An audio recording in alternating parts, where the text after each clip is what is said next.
Nancy.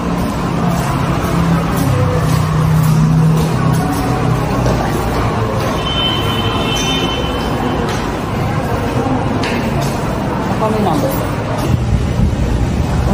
Sa Senado. I don't wanna comment about what they're saying. Kasi syempre, pati sa court pa rin naman po tayo magkakalaman.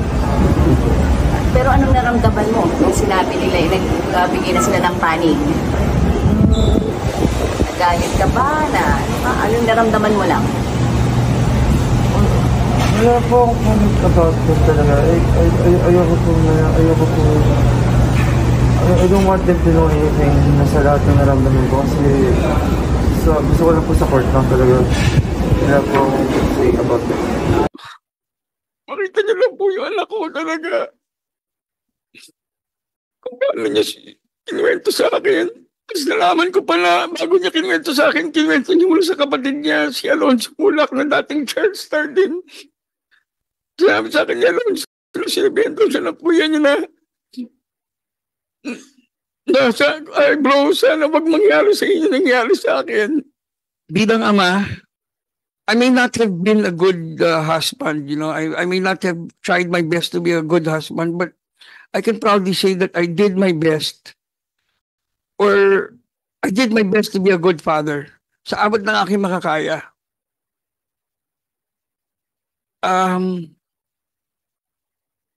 Yung mga anak namin, tinuruan namin maging magalang, maging marespeto. Si Sandro, nung nagsabi siya sa akin na gusto niya mag-artista, sabi ko, sige, pero hindi kita tutulungan. Alam niyo, minsan yan sinabi ko sa kanya yan. Hindi kita tutulungan, wala akong tinawagan na kahit sino na para makapasok siya sa industriya. Nalaman ko na lang, nag-audition na siya. At nagulat na lang ako, isang araw, biglang sinabi niya pa, natanggap ako ng Sparkle, nakuha siya ng Sparkle. So, proud naman ako na pinagdaanan niya yung gano'n. Na alam ko, katulad ng ating mahal na Senador Robin Padilla, dumaan din sa ganyang, sa pagiging stuntman, di ba?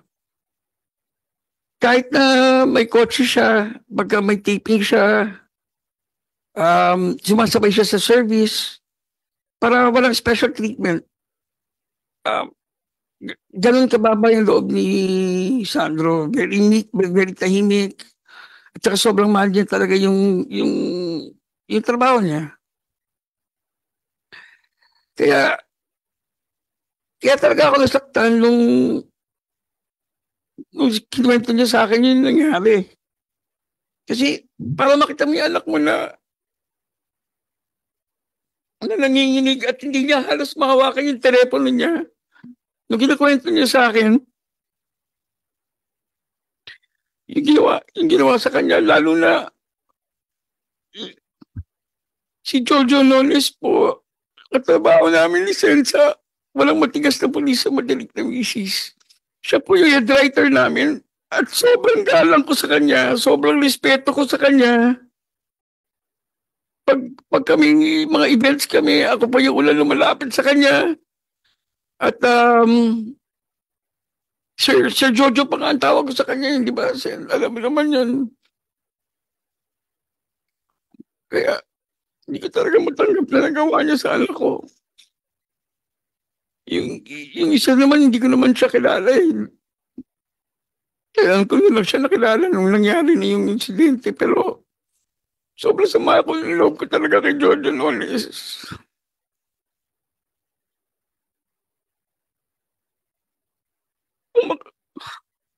Makita niyo lang po yung anak ko talaga. Kung paano niya kinuwento sa akin. Kasi nalaman ko pa na bago niya kinuwento sa akin, kinuwento niya mula sa kapatid niya, si Alonzo Mulak na dating child star din. Sinabi sa akin ni Alonzo, sinabihan daw siya ng kuya niya na ay bro, sana wag mangyari sa inyo nangyari sa akin. Sa kanya kasi ulo sinabi ni Sandro, yun nangyari. Kasi sa akin, yun. Nakakasama na lang talaga ng loob dahil kung kaya nilang gawin sa hindi ko naman po binubuhat yung aming bangko, pero sa isang pamilya na talagang malaki na ang naging contribution sa industriyang ito. What more sa iba? What more sa mga baguhan?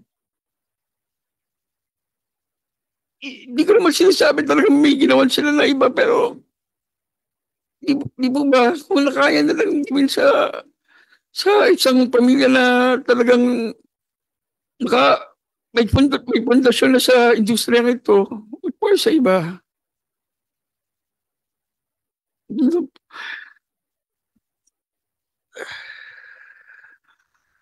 Kasi ngayon, binabaliktad pa nila yung sitwasyon.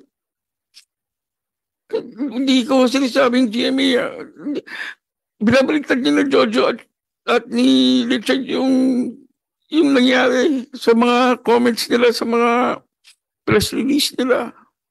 Yun lang, nakakasama na loob na kung sino pa yung may sala. Yun pa yung nagagawang magbaliktad na storya.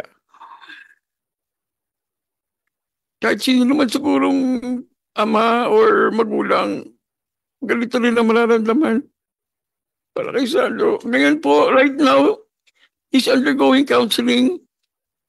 Di po ko nabanggit ng NBI, pero nandun po si Sandro ngayon sa NBI, sa Behavioral Science.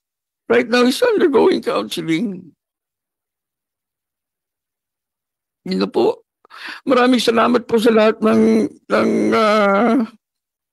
sumusuporta at nagpakita ng concern kay Sandro.